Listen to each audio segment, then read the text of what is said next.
evening, everyone. Welcome back to another episode of Wind Against Tide. It's a massive week this week. We've got a long weekend coming up. Everyone is keen to hit the water, and we've got a very special guest on tonight, a man by the name of Peter Pakula of Pakula Lures fame. So he's going to be able to answer any of your lure trolling and probably fishing in general questions and get you out catching as many fish as possible this weekend. What do you think about that, Joey? That's pretty exciting, isn't it? Dave, I'm excited. The man, the legend himself, Peter Pakula. His lures are just about everywhere in Australia, and some of the things that he's got on offer is a big favourite in most of our tackle boxes. I'm looking forward to getting stuck into that and seeing what it's all about. Absolutely, Joe. A stalwart of the fishing industry. I've personally used his products for a very long time. I rate them very highly, as do a lot of other people. And I know he's got some great tales to tell. So we will get along to him very shortly. But first of all, we had to say to Peter, whoa, we can't get you on right away because we've got a tale to tell from our last fishing trip, don't we, Joey? Absolutely. Dave and I decided to go freshwater fishing last week. My arm had to be really twisted very, very hard.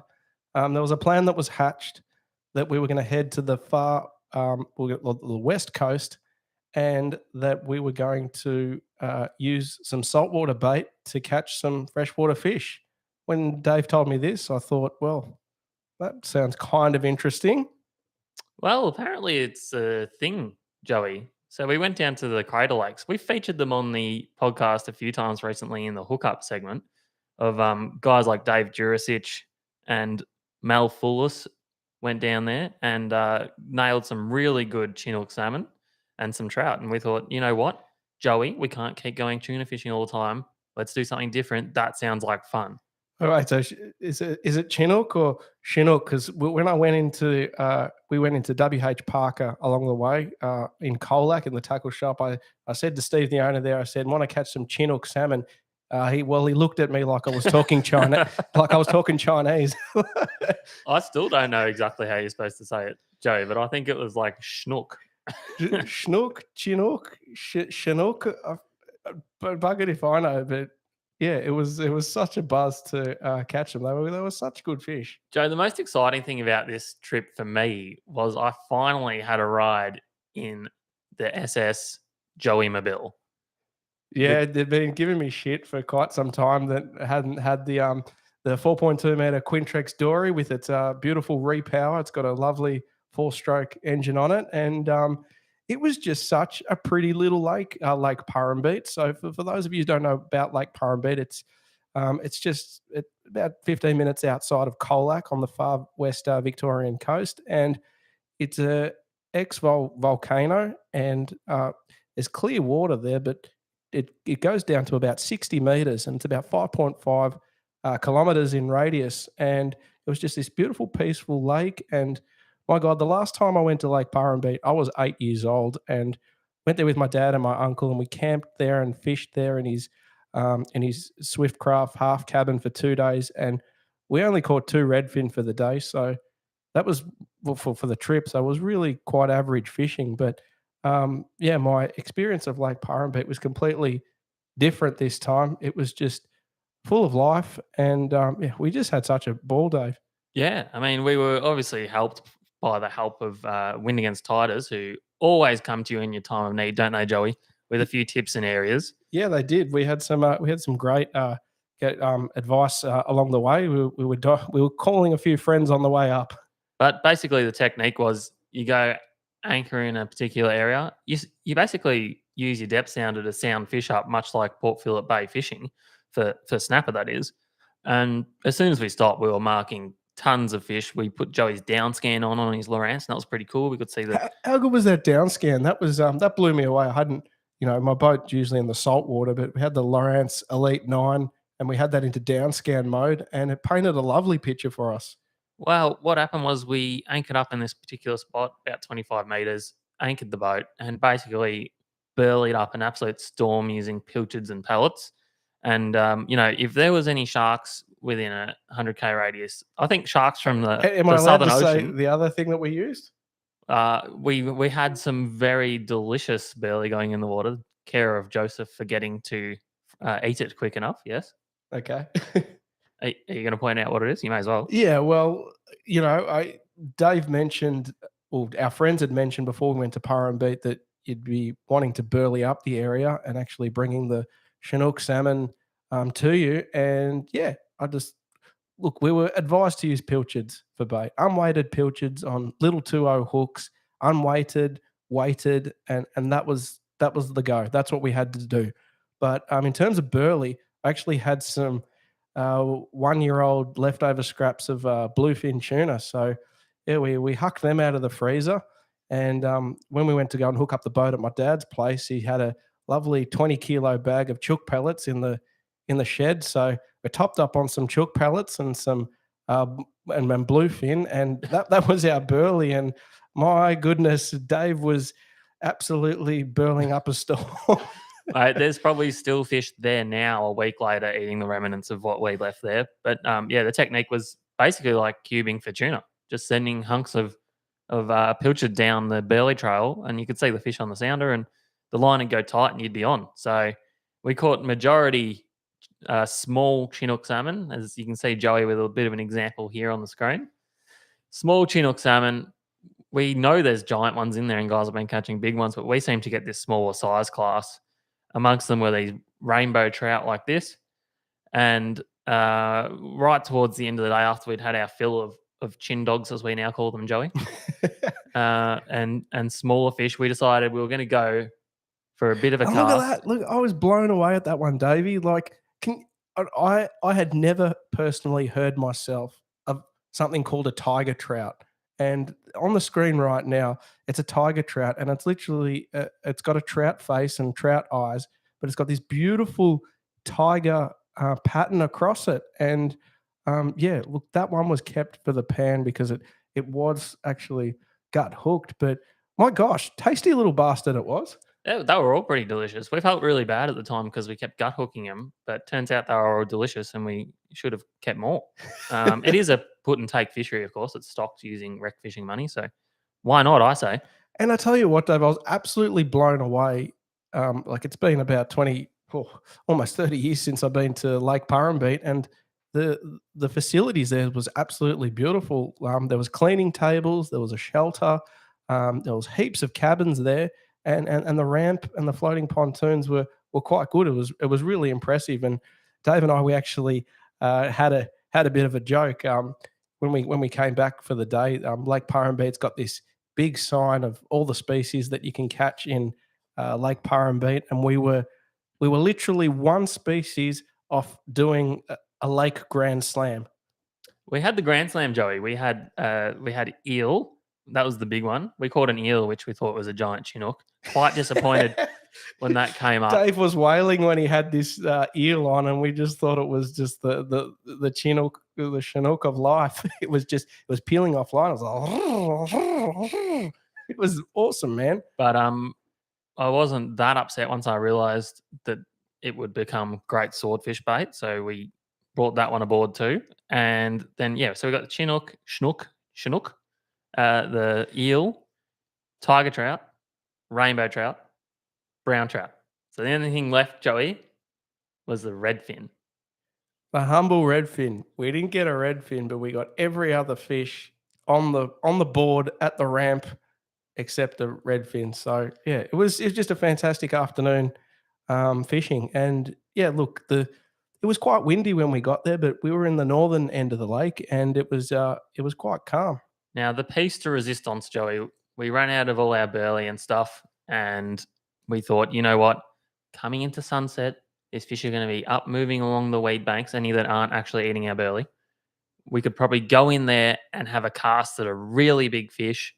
So we'd been recommended diver double clutches, which is a bibbed crankbait, I think they call them. I was laughing at double clutch. I thought you were talking about the clutch in your Navara because I'm so good at stalling it down the ramp. I said, Daiwa double clutch, is that for your cast so I don't stall it down the ramp this time? Even though, admittedly, my boat's way lighter than yours. But yeah, double clutch in the car, mate. I don't think the Navara's got one of them. No, alas, Joey, it's not a double car clutch. It's a Daiwa lure that we were recommended to buy, and we just went with that. And yeah, a few casts in, and my lure got absolutely whaled upon by what I'm calling the world's biggest brown trout. Let's look at it. There you go, Joey. Isn't she magnificent? Yeah, that's it. It's a male trout, isn't it? It's a male. It's got the big hook jaw. He's slender and long, and he just looks like an old dog of the lake, just sniffing around, eating mud eyes, and swimming around the reeds, just having his best life. He's an old dog, mate. And you know what? I don't know how long he had left in him, but I wasn't going to be the one to end that reign of terror along the wheat bank. So And have a look at his jaw. Like, he was a real old dog of the lake. Maybe he's seen a few lures before, but his jaw was out of place. That's for sure. That's right. That's right. But we let him go. The main reason we went there, of course, Joey, was there's a close up photo of him actually, if you want to have a look at the Muto jaw. But beautiful fish. But the main reason we actually went there, of course, Joey, was because we've talked about your love of crispy skin salmon, and we wanted to go harvest our own crispy skin salmon, to which we did. We were happy when we caught one chinook because that was all we wanted for our skin crisping. And we did that, came home. We commandeered my mum's kitchen because she's got a lovely kitchen and we wanted to film it. My kitchen's quite old school and crap. So we went to mum's house. She's got an immense taste, your mother. She's had a beautifully renovated kitchen in a balnearing residence there. And yeah, it was just fantastic. Perfect for filming. So what did you think, Joey? How did it compare to the Coles, Safco, or whatever it is, T-Cell farmed salmon? I tell you what, Dave, we had our good friend Jonah Yick on last week, and one of the things he mentioned, the things that he loves mostly about fishing is collecting your own food and knowing where it's from, and actually getting to experience the freshness of it. And really, when we got the chance to eat this chinook salmon from Purrumbete, we caught it Friday. We got home late Friday night. We had it for dinner Saturday night, and it absolutely shits all over the store bought Atlantic salmon, in my opinion, and I put that down to being fresh. Look, maybe if you had this salmon and you kept it for a few days and then ate it, maybe it's not so good. But for a 24-hour turnaround from lake to plate, it was absolutely delicious. And we did that with Dave did some smashed potatoes with some like salt and pepper and cheese, and we had some blanched broccolini, asparagus, and beans, and we just had some lemon wedges, and we got that oil nice and hot on the pan, and we crisped up the skin of the trout, and the salmon and the tiger trout, and that's just what we had. It was delicious. It was really good, Joey. I hope that's gotten everyone's mouths watering. Do you know what? The eel probably had the nicest looking flesh when I was cutting everything up. It was white flesh, Joey. Of course, I whammed a 14-0 circle in its head to use for a sword bait, but I was actually looking at it going, geez, I reckon this would taste pretty damn good, this eel. So maybe one day we will try that. I had a few people telling me the eel was absolutely delicious, but yeah, just the way it was slithering all over the deck before you had to put him out of his misery, it wasn't very attractive. The flesh looked white as snow, Joey, I'll tell you that much. There you go. Now, from eel talk, I think we need to get back on track, not leave our guest waiting. As we've said before, we've got Peter Pakula coming on the show tonight. We're going to give him a call. Fingers crossed he's able to answer and give us some of his brilliant knowledge, Joey. Here we go. The man, the myth, the legend. G'day, how are you? Hello, Peter. How are you going? And welcome to Wind Against Tide podcast. Thank you so much for giving us a bit of your time tonight. We can't wait to have a chat to you and learn some of the knowledge that you've got from a brilliant career in fishing. How is it going up there in Queensland at the moment? Yeah, look, it's good. Basically, our business now is pretty much worldwide when it boils down to it. And Australia is still an important part, but it's actually, sort of dwindling in its importance to our business. Oh, we'll have to buy more lures then, Peter. Well, I think everybody's got them, haven't they, by now? I know. I am unable to lose my.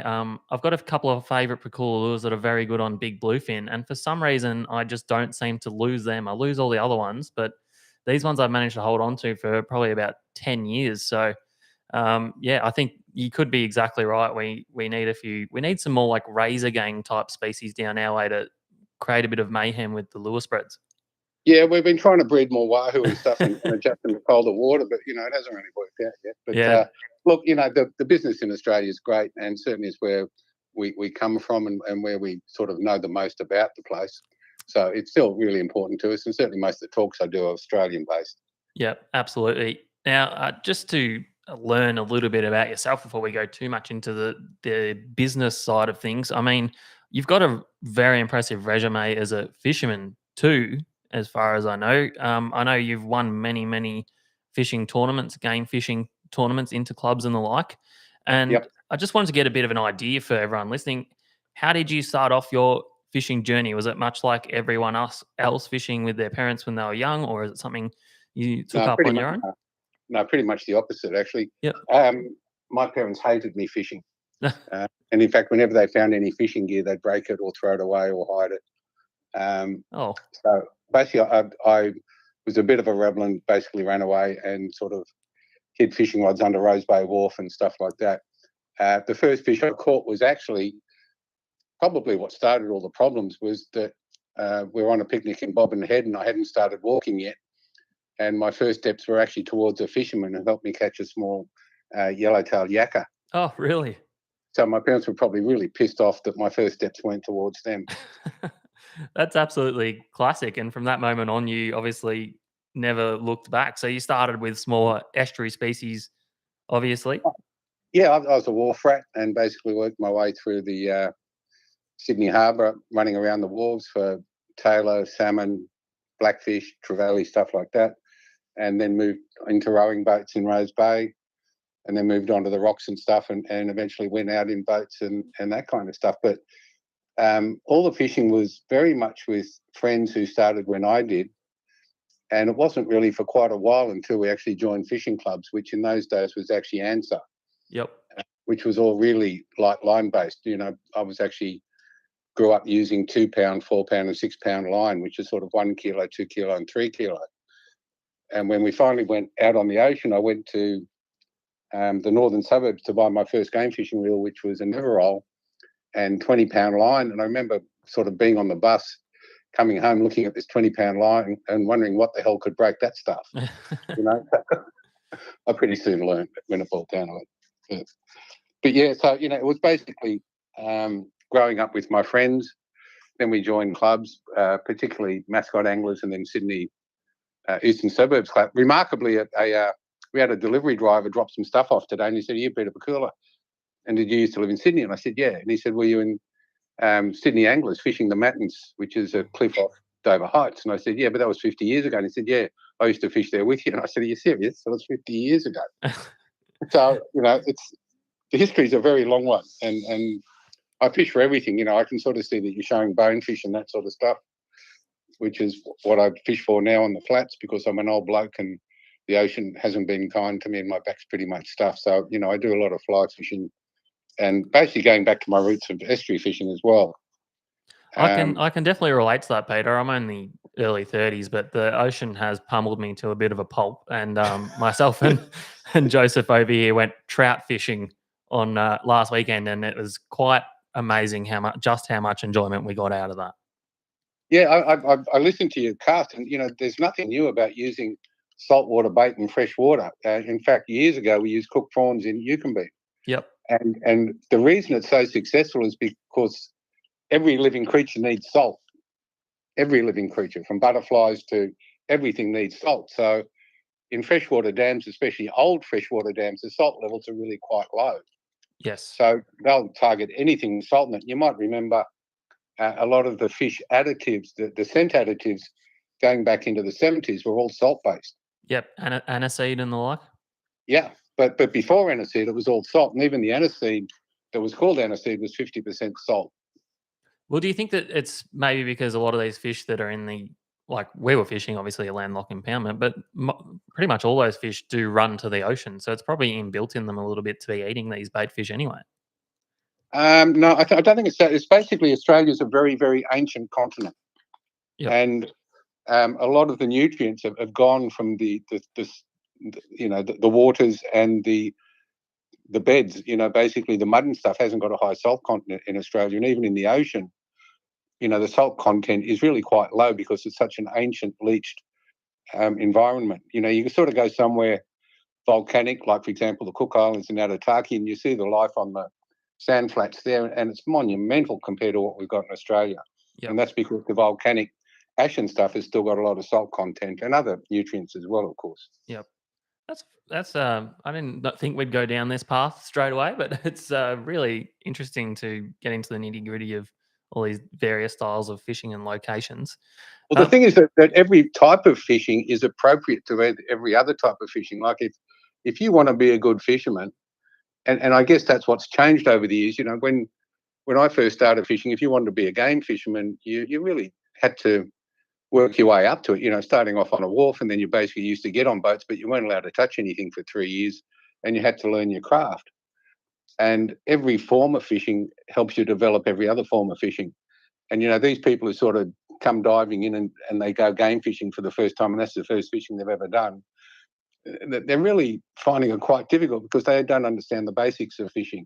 Yeah, I couldn't agree with you more. I've had this conversation a few times with a few friends of mine, and like a lot of us, like a lot of people, we've started off chasing very small species. Even like probably the first thing I targeted as a really young guy was toadfish, of all things, which are a giant pest for everyone. But it's all honing skills, and I think when you work your way up from tiny species through to the bigger ones, you've constantly got your sights set on the next goal, and you learn things along the way, and it's just that much more special when you reach it. Oh, absolutely. And, talking about toadfish, I actually did a thesis on toadfish. Have you ever watched them hunt soldier crabs? No. They do that as a combined group. You'll get a toadfish that'll actually come up along the bank and spook the toadfish going up the bank, and there's actually 3 or 4 other toadfish up the bank waiting for them to come past, and then they nail them and come on shore, grab them. And the other thing that's interesting is when they grab a soldier crab, they don't hog it. They actually share it with the other toads. That's very nice of them. Whereas a lot of other species, if they grab a piece of food, they'll bolt to eat it, but the toadfish actually share it. So it's interesting noticing what species do. Yes, absolutely. Me and Joe had a nice pasta dish for dinner before we did this podcast, and he grabbed a bit of garlic bread, and I tried to grab a bit off him, but he was not as kind as the toadfish. He bolted and consumed the whole thing in front of me pretty rudely, I thought. It was a little bit low on salt, old Dave. So yeah, he was sniffing out some salt to get some sustenance from him. Loved pasta. But the most important aspect of all of that is, I used to really hate being categorised as a game fisherman. I'm just a fisherman. I'll fish for anything in any method. But, over the years, I had my bucket list and I basically ticked just about all of them off. So don't have a bucket list trip. Just don't have a bucket list. Don't tick anything off. Just keep enjoying it. Yeah, absolutely. And yeah, I could definitely see that you've fished for a massive variety of species. And that's one thing I did think. I thought, he's not just a game fisherman. He's just a man that loves all forms of fishing. But one of the things I did want to touch on a little bit is we absolutely love catching big fish out of small boats in large oceans. And I know you've done a fair bit of that in the past. You fished out of mainly small center consoles. Is that right? Yep. In fact, I pretty much started the whole small boat game fish, big fish thing. Yep. And I still really enjoy it. Basically, you don't have a big crew and you've got something that's a real challenge to catch. And basically, it's all up to you and your mate if you've got a mate, or if you're fishing solo, you are the weakest link. And it's exciting. It's really exciting. I've also chartered a bunch of boats, and nothing against charter boats, but early on, I saved up for a few years to go and fish cans for giant black marlin. Yep. And I caught a few, and I didn't even see them. I had nothing to do with it. All I did was turn a reel, and they told me I caught a marlin. Yes. Yep. They cut the thing off even before I could get out of the chair to see it. Yep. And that it took me 3 years to save for that, and it was quite a downfall. I know a lot of charter boats now understand that, and they let you see the fish and touch the fish and all that sort of stuff. So, things have changed a lot. But when you're in a small boat or solo, it's just a great experience, a great experience. So did Not to- you end up taking one of those little boats up to Cairns and catching some of those really big marlin? No, I actually didn't enjoy catching really big marlin. I actually grew up based on line class. So to me, catching fish 10 times line class is what I like doing, and I had a major operation when I was 12 years old on my back, and it's really never been 100%. So Yep. most of my fishing has been on 8 kilo line, targeting fish over 80 kilos, and I managed to catch a bunch of them, which was really great. I actually got quite tired of it. That became, when you get really good at something, and game fishing has been my business and my life for over 50 odd years straight, and it became pretty predictable. Yep. I've even got some footage of us sort of fishing for blue marlin, and actually turning to the crew, I said, look, I'll just turn the boat. We should hook one in a second. I'll just go and get the camera. And, it's on the footage. I go down to the cabin, grab the camera, switch it on, point it at the lure, and the marlin's up, I get the shot, So it became ridiculously boring when it came down to it. So, I turned more to fly fishing after those days, and my back was stuffed. Yeah, You got a photo of that. You got a photo of that tuna up there, and that boat hit a wave, and it really wrecked my back. Yeah, okay. That's actually good friends of Okay. ours, Brad Parkinson and Paul Hamuzos. So Aren't they great guys? Aren't they just, what fishermen are all about? Just honest, straight shooters. They're great guys. hey, absolute legends. Actually, I think Joey wanted to ask you a question about a particular lure color relating to Brad. Didn't you, Joey? I actually did. And yeah, Brad Parkin says he's a fantastic shoemaker as well. I wonder if you've got some of his shoes at all, Peter. No, I keep saying I'll go down to Melbourne and get a pair fitted up. I'd certainly love to get a pair. Yeah. But living in Queensland, I actually don't wear shoes most of the time. Oh, I'm jealous. The jandals, the business sandals. But I wanted to ask you, how was the Parko skirt invented? Because I was actually lucky enough to we tagged a bluefin over 100 kilos last year, and it was on a Parko 12-inch medium sprocket. I'd love to know, how was that incepted, that particular pattern? Okay. I hope this makes sense. We do a lot of experimentation, and the way we do experimentation is we get a lot of new guys coming into the sport who buy patterns of lures. Yep. Okay? Never fished before. They don't know anything about Pakulas. They don't know anything about colours. And we'll put a new colour in their spread, right? And we don't tell them. Yep. And so if they catch a bunch of fish on that, we know it's a good colour. Right. Yep. We used to use charter boats to promote our lures and all that sort of stuff, and pro skippers and all that sort of stuff. But the reality is they can catch anything on a banana, right? They're good. So we really need colours that a novice can pick up and go and catch a fish, and then we know it's good. Yep. So really the selection is really very little to do with me. It's basically just chucking out a whole bunch of colours and additives and waiting for reports. So you're letting the fish decide. Yeah, I sort of get these guys who ring me up and say, look, I really like this colour. And I say, what difference does that make? Are you trying to catch fish or you're trying to catch yourself? So how about you get what the fish like, not what you like? Yep. Understand that. Yep. And we put a lot of additives in there too, we've got a lot of Lumo colours, not just the green.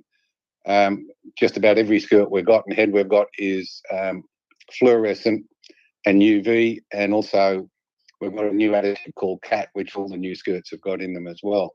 So even though you're seeing, for example, green, it's actually blue to the fish, and ultraviolet and all that sort of stuff. So there's a lot more to it than the colours you see. Yep. And what you see is not what you get. Yes. Okay. So are we saying Brad's one of those fishermen that we were testing lures on? No, that was just we named lures after anything. Brad had just happened to call up at about 10 minutes before we were going to put that lure in the range, and they said, what do you want to call it? So Brad just rang up, just call it Brad Parko, just call it Parko. Yeah. That's cool. No good story. That, but, he's a good bloke, so it was worth naming a lure after him anyway. Yeah, he's the Pakula lure maker of the shoe industry. He's made me and Joe some shoes, and couldn't recommend them highly enough. They're like the quality of a medium sprocket, I would say, Peter. Fantastic. Good luck to you. So speaking a little bit about the evolution of the industry there, when you've discussed the cat additive that you've introduced to your lures. I Yeah. know you've done 3D printed heads. You had a range of hybrid lures a while ago, which I think were called Mhm. a dojo. Is that right? Yeah. Yeah. So how do you? I get the feeling that with the fishing industry, a lot of it comes down to angler psychology, fads, what seems to be working, what's on social media. So if you were to make a lure just purely based on what would perform best and catch the most fish, what would it look like? The 3D prints, Yep. the 3D prints with the fish prints on them, they're absolutely lethal. And, people don't really understand them. You hear a lot about weighted lures that are lead keeled. Well, the 3D printed heads are air keeled, which is actually 1,000 times more stable than a lead keeled lure. And we've got Venturi jets in them. And a Venturi jet is at the face of the head, the jet holes are quite large, and where they come out, they're quite small. So they actually whistle. And it's just turning out that the Venturi jets are really absolutely blitzing it. In fact, we've just come out with a whole bunch of little squid with 3D printed heads on them for daisy chains and spreader bars and stuff like that, and they're absolutely blitzing it too.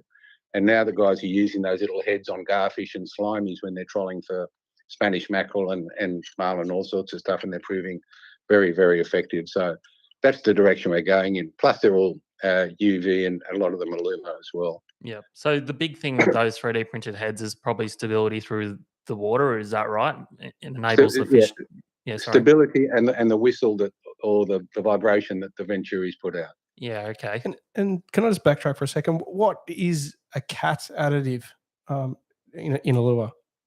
We're not telling you. Oh, okay. Yeah. What's the exact makeup and compound of that?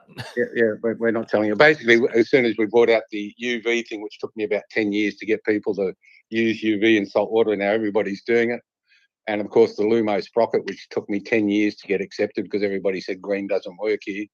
Wow. And that was copied by just about everybody. I think every lure maker's now got a Lumo colour in there. Yep. So we've got the cat additive. We're just not telling people what it is. That's all right. You got to keep some things up your sleeve.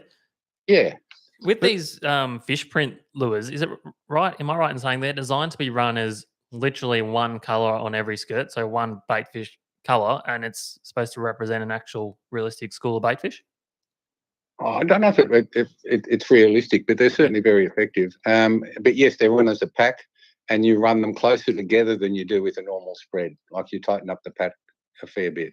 Yeah. Okay. So would you say that people running various head shapes and colors and brands of lures is actually counterproductive? It might look pretty to them and they have their favorites, but it's not the most effective way. Look, I think it's a bit absurd because people really don't understand what goes on. Like, I actually come from the clothing trade, and I was a designer and a machine manufacturer, and all the things I studied when I was in the clothing trade actually relate to fishing, including the marketing and the design and all that sort of stuff. And I was highly qualified in all that. And in the rag trade, we used to speak to other designers and other manufacturers and sort out, who was going to do what for the season. And when I became a lure maker, nobody has those discussions. For example, I design my lures to work at about 6.5 to 7.5 knots, but other lure makers make their lures to work at 8 knots and 9 knots and all that sort of stuff. And they're just not compatible. So if you're going to run a spread of lures, pick a brand, hopefully it's Pakula, but if it's not, speak to your lure maker and get a set of his lures and run them in the colours and in the head shapes that he tells you to run them in which positions. And you can't go wrong. If you're running mixed lures, you're going to have a hot lure because only one's working. Yep, absolutely. Okay. Would you say that it's location specific? No.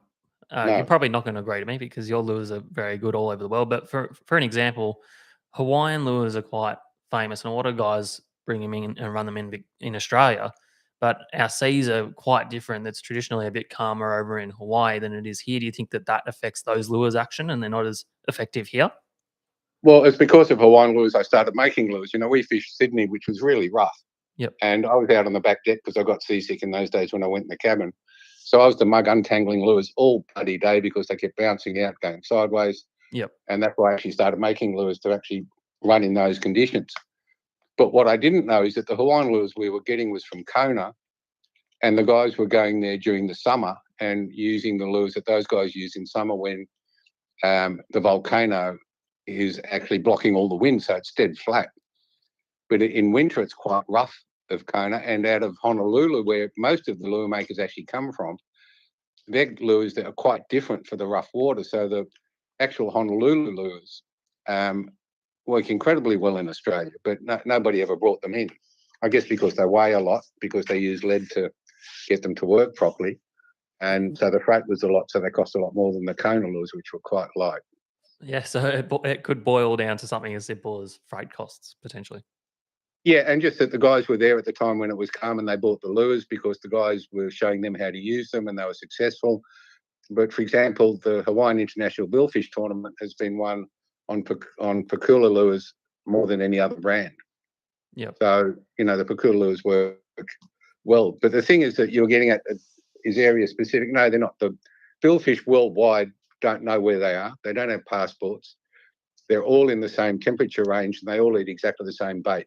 So if you get a lure that works well somewhere in those conditions, then it'll work everywhere. Yep. Fair point.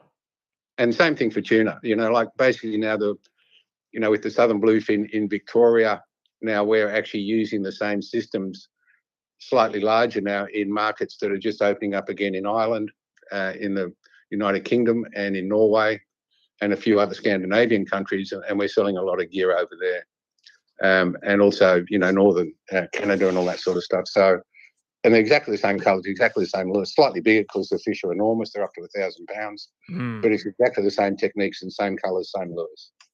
And what do you think about, there's been a real explosion here in the last couple of years with people running spreader bars and generally they'll run a bullet-shaped head behind that. Is that something that you would have predicted would have taken off in Australia? Because I know that's pretty well versed technique in the US. Is it something that Pakula may look at getting more into in the future?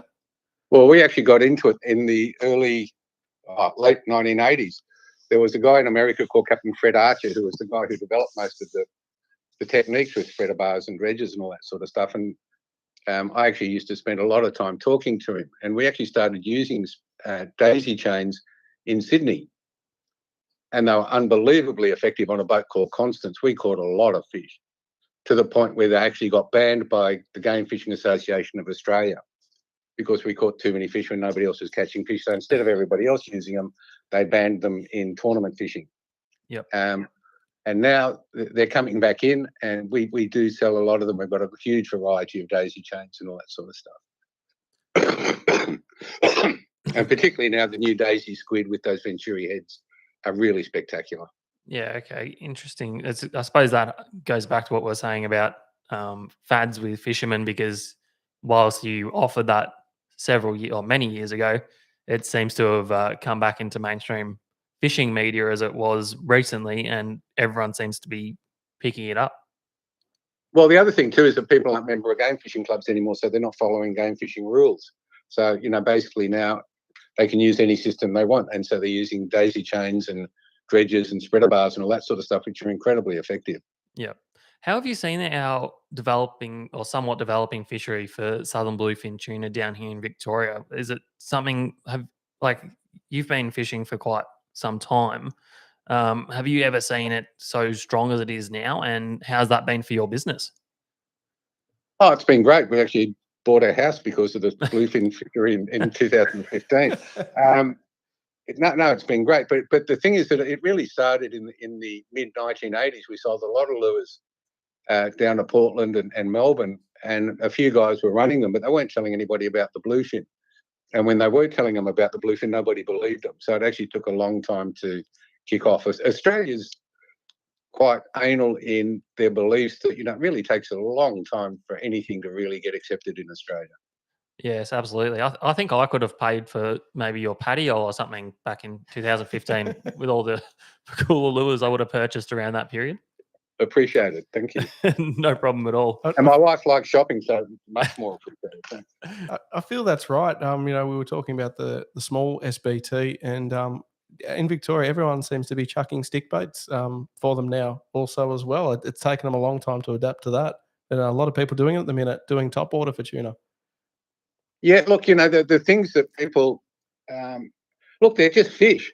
There's nothing special about tuna as a pelagic fish. every method you use to catch a pelagic fish anywhere will work on tuna. Yep. So any sort of spinning stuff, the thing is the thread line reel is just not the most effective way of catching a fish. You should be using a lot more overheads because they're just a lot more effective as a tool to actually catch big fish than a thread line is. Yeah, absolutely. Now, if we move back up the coast a little bit, back into marlin territory, I know where we fish on the south coast, predominantly most people fish live baits or skip baits.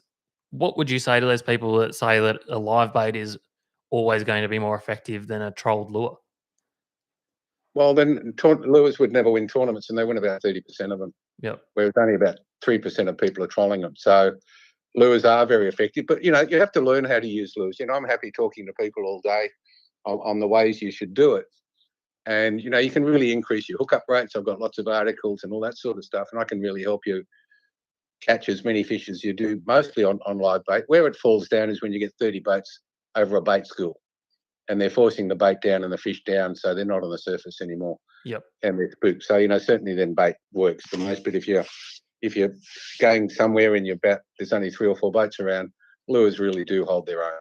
Yeah, and I know that all this information is on your website, or it's on the Pakula Marlin bar, I believe. There's heaps of good stuff on there. But what would be the rig that you would choose if you were out towing lures for, say, 100 kilo striped marlin in terms of terminal tackle?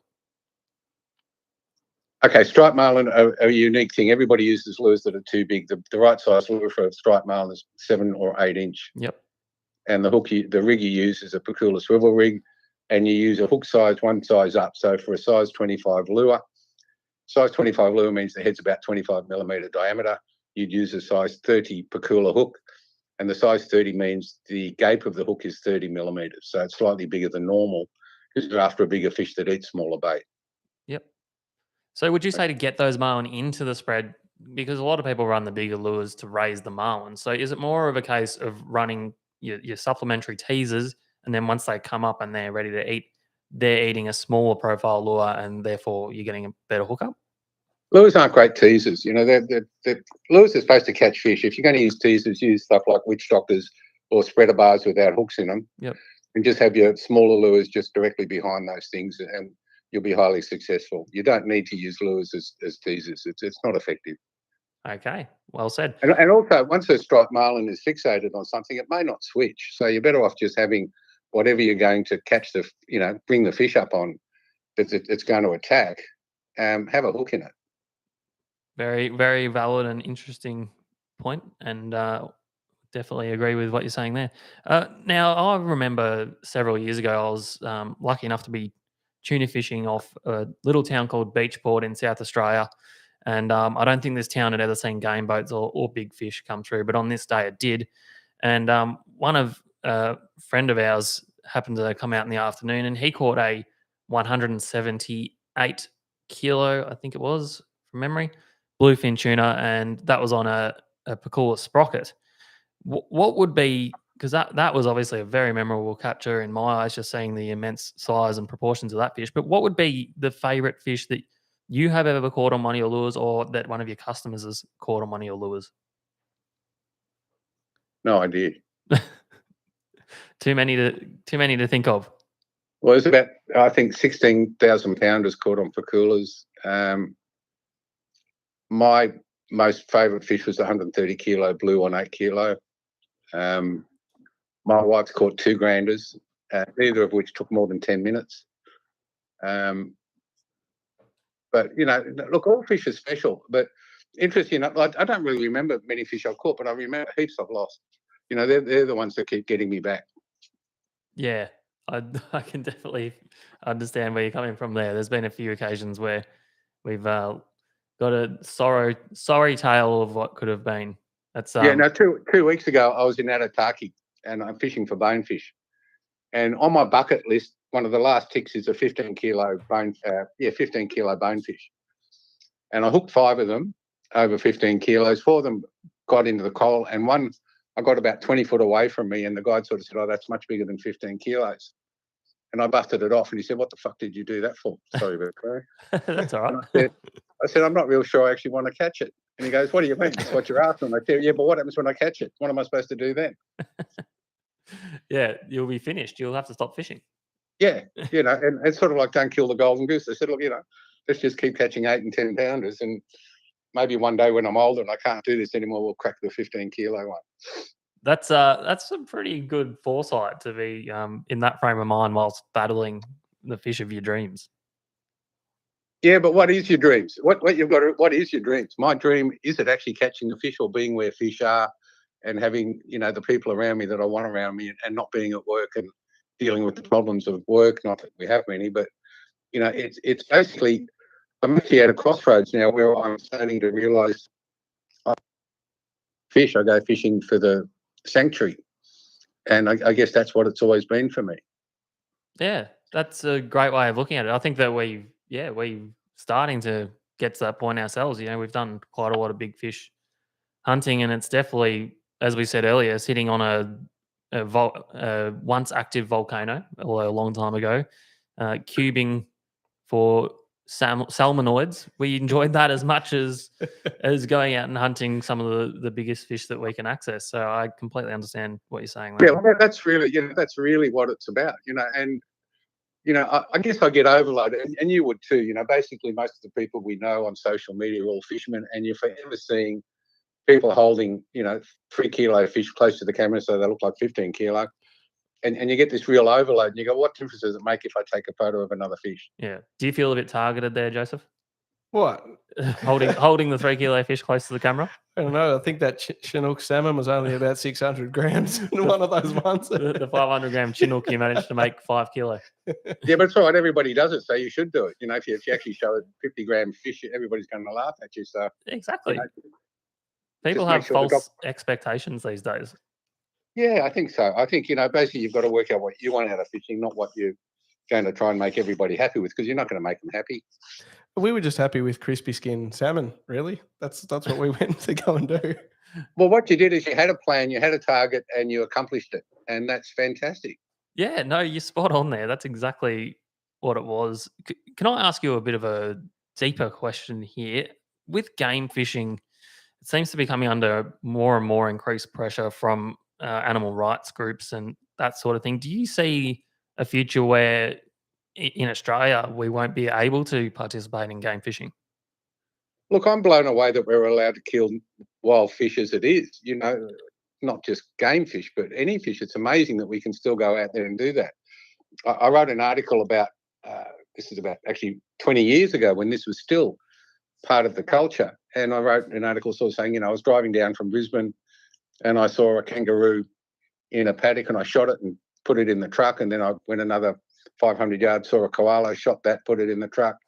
Then saw a goanna, shot that and put it in the truck, And, these are all our native animals that, nobody'd shoot and bloody take home, would they? No one. No. Apart from the some people might. Yet we can still go out there and target our native species and pelagic fish. It's remarkable that we can still do that. Do I see a time where we won't be able to? Absolutely. But probably not in my lifetime, which is I'm already 70, so it's unlikely in my lifetime. And probably not in your lifetime, but I think probably your great-grandchildren probably won't be able to target wild species because they'll be worth too much commercially. Yeah, which is a shame because, going out and collecting fresh fish for yourself and family to eat, which is what we tend to do mostly these days, there's something cathartic about that. And I hope that is available for future generations. I think what will happen is there'll be more and more. And what I find remarkable in Queensland is we've got the put and take bass fishery, the Australian bass around the Gold Coast. Yep. Right? These fish are totally replaceable, yet nobody kills any. Yep. You go up to a Wonga or Monduran fishing for, a metre-long barrow, which there's plenty of. Nobody kills any. They're totally replaceable. Yet we go out and we target flathead, brim that are 30 years old, and we bump them off like there's not, like they're totally replaceable, and they're not. We basically have to be accountable for what we're doing too. And I think, what we'll end up with is a lot of empowerment fishing or areas in salt water which are basically farmed and stocked that we can take fish from. But I think the wild fishery will be left alone within 50 years, I guess. Okay. Does that make sense? No, it does. Yeah, it's great to get your thoughts on that one. Do you have a little bit of time left, Pete, to maybe answer some of the questions some guys have shot across to us? Oh, yeah. We very rarely get those, but yeah, go for your lot. Oh, we've got a few here. So Pat O'Meara wants to know, do you think there are some fisheries where diving lures work better than skirted lures? He means bibbed minnows. Not really, but you make your mind up which one you're going to use. They both work well. Where bib minnows fall to bits really is the way they're set up when you buy them. If you're going to use the bib lure, just have a single hook on the tail. Don't have any other hooks on it, and then you'll land a lot more fish because you'll get a deeper hook set. Yep. Yeah, great.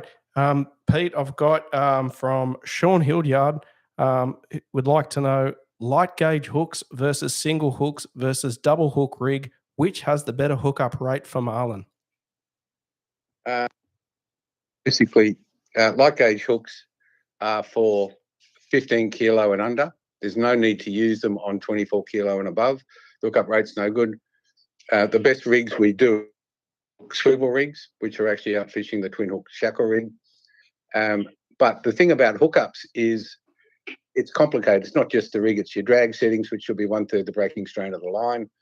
If you're going to use outriggers, then you use tag lines, so there's no drop back, so you get an immediate hookup and things like that. I've got an article on Pakula.com under trolling called Increase Your Hookup Rates, which pretty much covers the best way of getting an increased hookup rate. Light gauge hooks, you certainly don't use those on heavy tackle. There's just no reason to. No, I remember you actually saying that you fish 50% breaking strain when trolling lures in order to increase your hookup rate. I do, but I've also got blueprinted reels. They're not going to, there's no inertia on them. Right. Okay. So quite a custom setup. Yeah. All right. We've got another question here from the Roach Life. What is the all-time most popular lure you have ever made? He's sort of having a guess that it would have been the Lumo Sprocket. It is. Right. Well, that answers that one pretty much. Is it the best lure now? No, it's not. The Brad J's creaming all over it.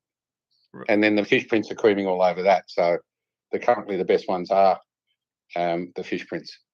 Okay. So here's another question for you. What is the go-to Pakula lure spread for barrel bluefin to start off with for someone just starting out?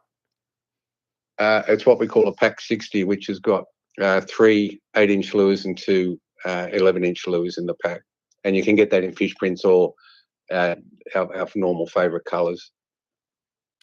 Okay. It's called a pack 60. So anyone who is looking to get into trolling for tuna, get yourself a pack 60 from Pakula Lures, put it on, and they'll be climbing into the boat. And the most important thing is get us to rig them, because a lot of guys buy lures and then put the dumbest rigs on them possible, and they're not going to be successful. So get us to rig the first batch of lures and then just copy the rigs. So just people that are listening on YouTube live and will be listening back to this, where would be the best place to pick that up? Is that direct through yourself, Peter, through the website, or is there somewhere else? I think your first purchases really should be through me, and we've got an online chat that pops up on our websites. Get on to me, ask me the questions, let me know where you're fishing, let me know what gear you're using. I'll tell you it's wrong and try and set you in the right direction, and then go to your local tackle store and basically get the stuff from there to support the local tackle stores. Yeah, fantastic. But they don't have that information. And you have, and when you order something from Peter, he usually does get back to you himself personally. He's a busy man, but it's fantastic. You get that kind of level of service from him. No, I can actually absolutely vouch for that, Joey. In the past, I've had some discussions with Peter. He probably doesn't remember him because he talks to a million fishermen a day. But he once sent out a lure to me and turned out it was the wrong color. I didn't even realize, but he straight away, no questions asked, sent me out another lure of the correct color, and I ended up with 2 Pakula lures straight away. He was just nice enough to help me out and get me back into the big bluefin, Joey. And we've had some discussions about different hook types and whatnot, and he's a very approachable man. Of course he was. You paid for his wife's new front garden. Absolutely. Look, the thing too is if people don't understand, making lures is the most boring bloody profession on the planet. Skirting another 500 fucking lures and geez. So talking to people is a really good way of getting out of skirting lures. So yeah, I'll talk to people all day if I can get away from skirting bench, I can tell you. Very good. Another question here. Any chance of some winged lures? What do you think about the current crop of winged lures that are quite popular?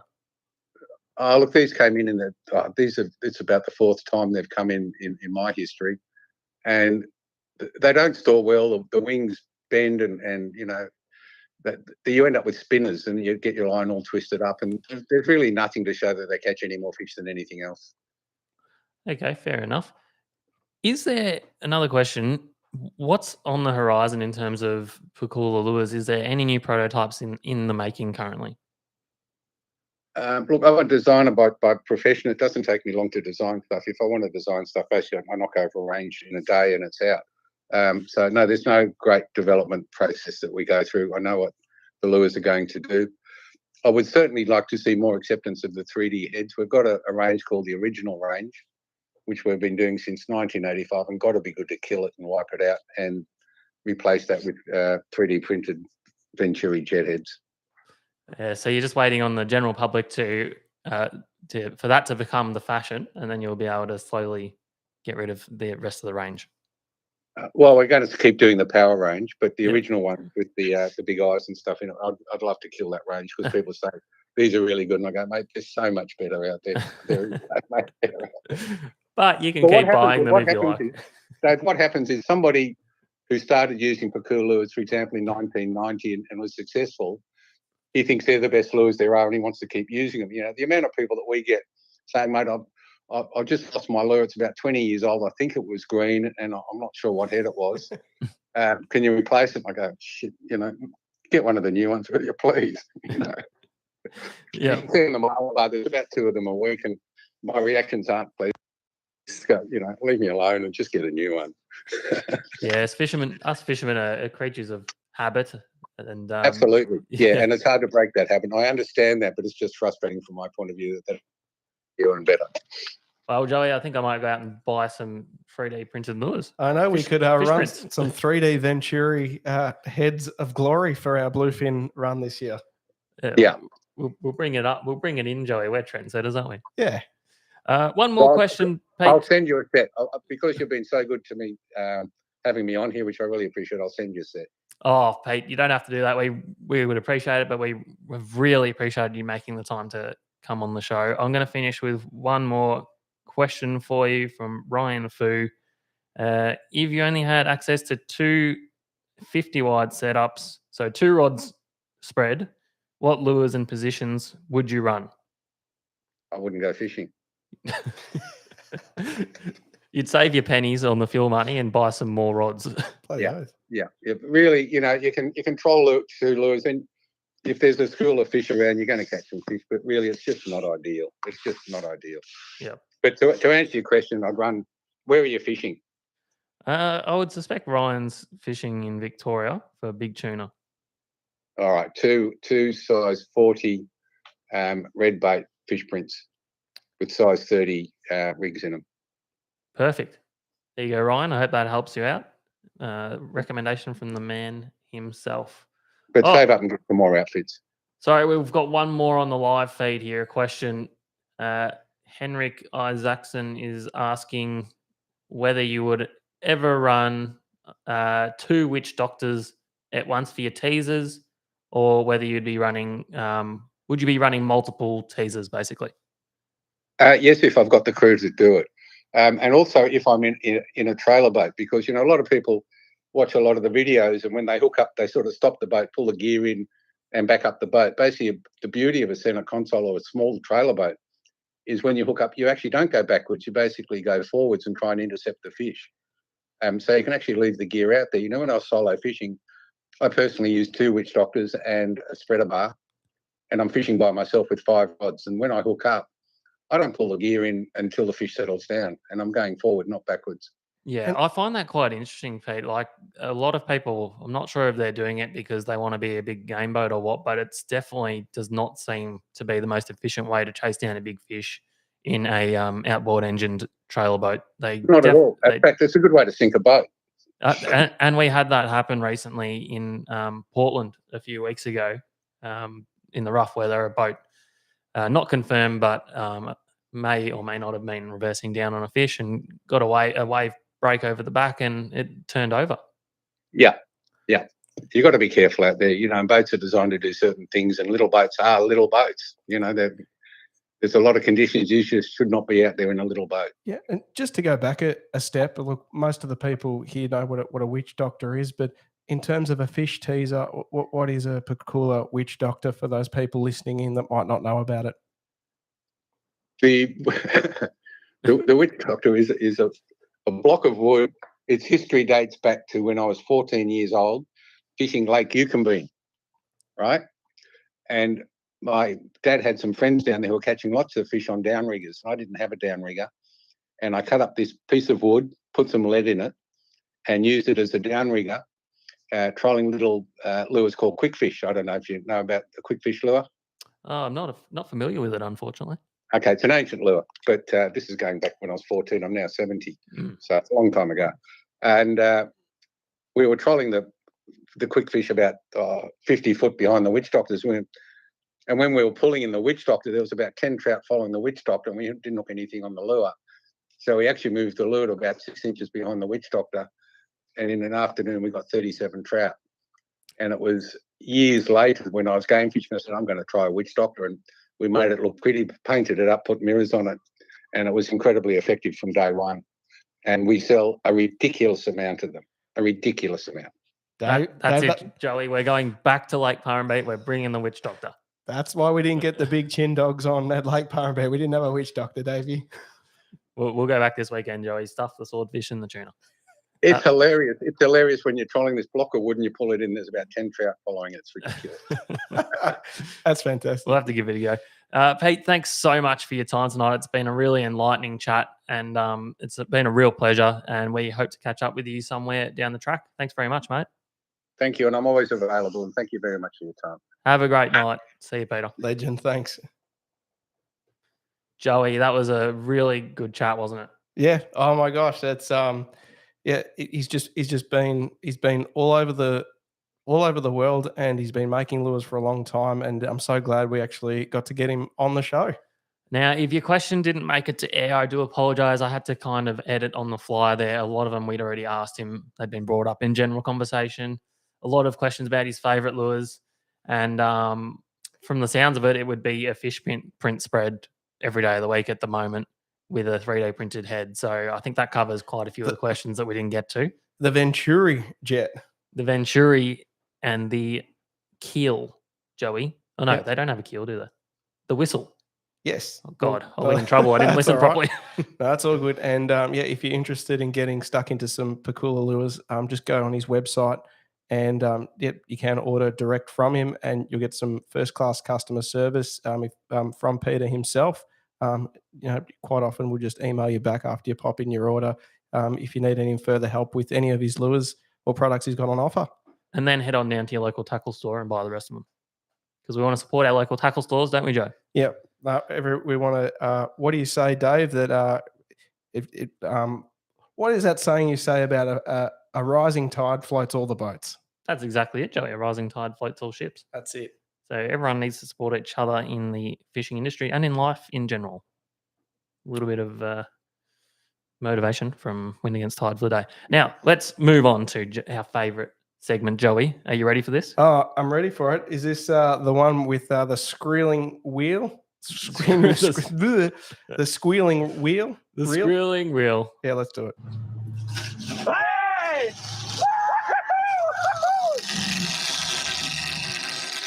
Welcome to the Hookup, where we go around Australia and indeed the world for the freshest fishing reports. And tonight's hookup is sponsored by Webster's in Bairnsdale. That's webstersfurniture.com.au, supplying Gippsland with furniture and homewares since 1977. They've got a huge showroom with all the big brands like Lazy Boy, IMG, Norway, and Australian-made Sleepmaker mattresses, just to name a few. They're a one-stop shop to turn your house into a home. And Joey, being down there in Gippsland, you can be out on the ocean chasing big fish, and the Webster crew will drop a couch off to your house whilst you're fishing. Yes, with also Free delivery and installation across Gippsland. How good is that? So thanks for supporting the show for this week. Simon Webster from Webster's Furniture. You're a bloody legend, mate. On your Webby. On to the reports, Joey. Now, I've got at the top of the list there some crew of movers and shakers have exposed a brand new fishery. No, not really. We went down and fished the Crater Lake last week, as we've discussed. So there's a lot of fish in there, isn't there, Joe? There's a lot of fish in that lovely little lake, and we've dubbed it. We're setting the trend. Hashtag chin dogs. Chin dogs. The chin dogs are on at Par Beat. Get stuck into them. Go and grab a bag of pillies and some 2.0 hooks and just go and burley up a storm and have some fun. Mate, the chin dog salmon were absolutely on fire. If you wish to try your hand at catching a more wild brethren, which, that's questionable because they are an introduced species, Joe. So what even is wild? You know what I mean? But that's going down a rabbit hole. Anyway. It's just like a giant aquarium, Par Beat. They've just stocked it very well. That's right. Now, if you want to fish a more running river type scenario, Yukon Bean, of course, is loading up on the big pre-spawn trout. There'll be 1 million people there in the next few weeks. But also the Goulburn River, fishing extremely well. I believe there might still be some fish that have escaped captivity in the waters there, Joey. I reckon a couple of broods have found their way further up the river. Not even the brood stockers, I'm told. I think that one of the trout farm there, hatchery, just overflowed and they all escaped to freedom. Yeah. Only to be caught one at a time. So that's your trout fishing covered, Joey. Nice. And you when you were taking the guts out of one of the trouts the other day, you said there was like almost back to Lake Parrambee, but lots of bugs. Lots of bugs in the guts. So unusual for me to be filleting a fish and bugs go everywhere. But yeah, they'd definitely been feeding up. They hadn't just been eating our pilchard chunks, Joey. They were on the bugs. So a lot of food in there. That's probably why they tasted really good. Our local bluefin still going strong. It's the never-ending season, Joey. Yeah, absolutely. And there've been fish reported off Cape Shank, 35 to 40 metres I've seen this week as well. So not just the eastern entrance, there's stuff happening off the western entrance of Western Port also. Yeah, and out of Port Phillip and through to Apollo Bay and bloody everywhere. You go have a look, you're probably going to find them. Off Barwon, they're still going, Davey? Yep, I believe they are, Joey. So bigger fish will be showing their heads very soon as well. I believe a bit of the biomass of the big bluefin down at Portland have shifted west a little bit towards Port MacDonald. So the charter boats out of Port MacDonald in South Australia have started to get into some big fish. So, I mean, look for that bite to continue throughout winter, basically in one form or another. They might move locations, but there'll be fish to be had, Joey. And how's Portland been going, Davey? Portland's still producing fish, a little bit tougher at the moment. Obviously, the weather's been a big issue recently. We've had some horrendous winds and seas. So and the rain last weekend, my gosh. I'd expect off the back of that the fishing to really fire up, Joey. North Arm squid, we called it last week, didn't we? Yes, you heard it here first. Peter Ferguson, a.k.a. Got to Be Red, just went straight up into that Western Port North Arm, and he just absolutely had a ball on those big squid. Out of all those favourite shallow bank locations, which Dave mentioned. Yes, and not just Pete either. Big T from Online Tackle at Hastings went out and smashed them, I think, yesterday as well. And some giant whiting as well. He got the giant cephs and he got the giant whiting as well. He's the man, the Big T. He never fails. So, yeah, lots of squid around for those that want to get a feed or some bait, and just bloody good fun, actually, in general, Joey. Great for kids. Yeah, school holidays, get them out on the whiting and squid. There's lots of fish, keep them entertained for a long time. That would be my bet if you're taking your kids' holidays fishing. That's right. Now, marlin up on the south coast, still going pretty good as we move into winter. The marlin train hasn't quite left yet, are you telling me, Dave? I think it's left for you. I can't see you getting up there, no. No, Rodney Gillam was up there over the Easter break and got quite a good number of fish, or actually after the Easter break when the weather settled down, I think. So still some really good fishing up there to be had if you haven't had your marlin fix for the year yet, Joey. Swordfish. Yes, well, if I'm not going to catch that marlin train, I'm best be taking an express ticket on the Gladiator swordfish. That's right. Now, a good friend of the show, avid listener, Joel Ryan, went out off Lakes Entrance yesterday with Ben Donegan and Andrew Donegan.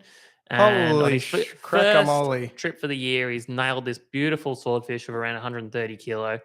And I reckon, Joey, that's probably a catch of the week. Oh, he's called it. King Kong, Donkey Kong match. Look at this. And that's Suraj with the King Kong Donkey Kong catch of the week. We actually do have the pre-order of King Kong Donkey Kong hoodies. That is live, Dave. Where can people get that if they want a King Kong Donkey Kong hoodie? That's right. We're going to do a pre-order again, as we've done in the past. So if you want to get your hands on a King Kong Donkey Kong hoodie, we'll get some mock-ups made. So we're going to sell them in burgundy, army green, grey, and black. I think that's all of them, Joe. Yeah. We're going to do shirts and hoodies again. So if you send us a message on the socials letting us know your size and colour preference, we'll put you on the list. And then when we come time to make that order, we will organise that for everyone. They can be rocking the King Kong Donkey Kong. Joel definitely needs a King Kong Donkey Kong. I can see that looking very good on him posing with his swordfish. Yeah, that's not Joel in the photo. Oh, sorry. Okay.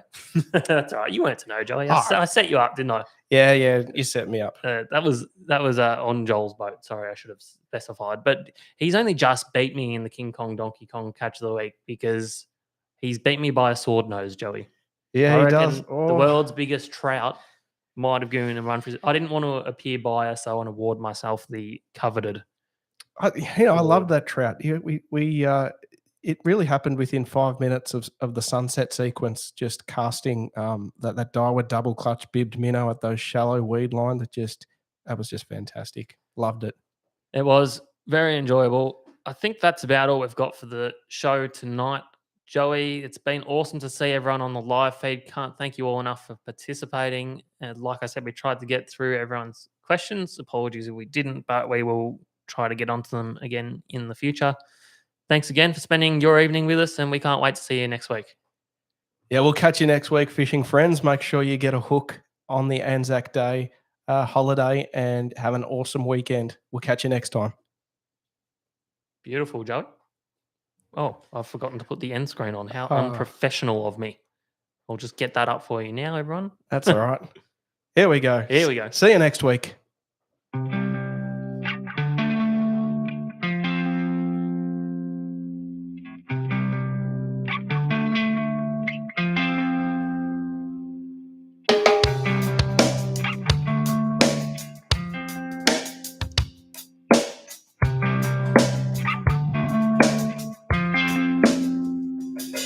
What do you reckon's in a Cat 5 additive, Dave? I reckon we'll find out, Joey. Maybe we'll buy one and dissect it. Yeah. Good night, everyone.